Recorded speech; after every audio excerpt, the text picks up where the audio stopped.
మంచి రుచిగా బీరకాయ ఆలు కర్రీని ఎలా చేయాలో చూపించబోతున్నాను.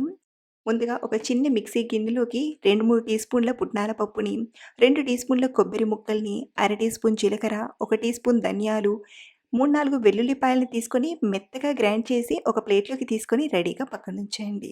పాన్‌లోకి ఒక టేబుల్ స్పూన్ ఆయిల్‌ని తీసుకొని, ఇప్పుడు ఇందులోకి మీడియం సైజ్ కట్ చేసిన ఒక బంగాళాదుంపను తీసుకొని ఒక 2, 3 నిమిషాలు ఫ్రై చేయండి.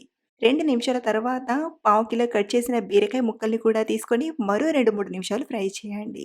సో, వీటిని ఇలా బాగా ఫ్రై చేసి ఒక ప్లేట్‌లోకి తీసుకోండి. మళ్ళీ ఇదే పాన్‌లోకి మరో 2, 3 టేబుల్ స్పూన్ల ఆయిల్‌ని తీసుకొని కొంచెం కొంచెంగా పోపు గింజల్ని తీసుకోండి.